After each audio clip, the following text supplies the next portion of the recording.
ഗോതമ്പ് മണി നിലത്ത് വീണ് അഴിയുന്നില്ലെങ്കിൽ അത് അതേപടിയിരിക്കും. അഴിയുന്നെങ്കിലോ ധാരാളം ഫലം പുറപ്പെടുവിക്കും. യോഹന്നാന്റെ സുവിശേഷം 12-ാം അധ്യായം 42-ാം വാക്യം. സഹോദരരെ, ഗോതമ്പ് മണി നിലത്ത് വീണ് അഴിയണം. ഏതൊരു വിത്തിൻ്റെയും ഉള്ളിൽ ഒരു ചെടിയുണ്ട്. ആ വിത്ത് അനേകർക്ക് അന്നമായി മാറണമെങ്കിൽ അത് നിലത്ത് വീണ് അഴിയണം. അത് നിലത്ത് വീണ് അഴിയുമ്പോൾ അതിൽ നിന്നും ഒരു ചെടി രൂപപ്പെട്ട് വളർന്ന് വലുതായി പൂവായി കായായി മാറി അനേകരുടെ വിശപ്പടക്കുന്നു. ഇതൊരു വലിയ രഹസ്യമാണ്, മാനുഷിക ബുദ്ധിക്ക് അതീതമായ ഒരു രഹസ്യം. നമ്മുടെ സൽപ്രവൃത്തികൾ പലപ്പോഴും കാറ്റിൽ നമ്മൾ പറത്തിവിടുന്നത് പോലെയാണ്.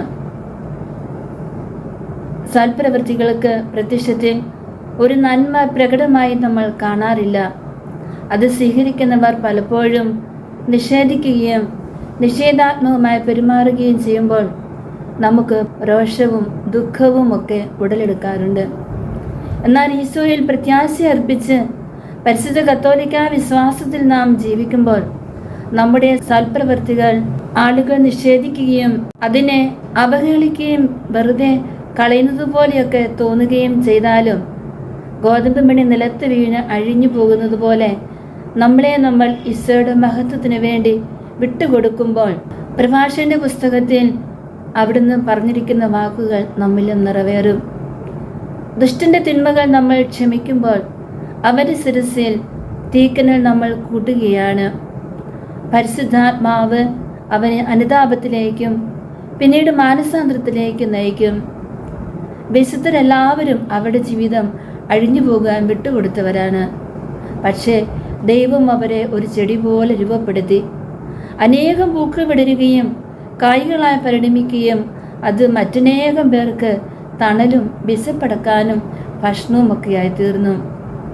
ഈശോയ്ക്ക് വേണ്ടി, സമൂഹത്തിന് വേണ്ടി, സഹോദരർക്ക് വേണ്ടി ഒരു ബലിയായി തീരുവാൻ ഈ നോമ്പ് കാലത്ത് ഇടയായി തീരണം. ഗോതമ്പ് മണി നിലത്ത് വീണഴിഞ്ഞാൽ പുതിയൊരു ചെടി കിളിർക്കുകയും അനേകം പേർക്ക് അത് ഭക്ഷണമായി തീരുകയും ചെയ്യും.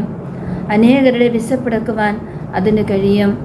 നമുക്കും ഈ നോമ്പ് കാലത്തിൽ നമ്മെ അഴിഞ്ഞു തീരുവാൻ, നല്ല ഫലം പുറപ്പെടുവിക്കുവാൻ ഈശോയോട് ചേർത്ത് സമർപ്പിക്കാം.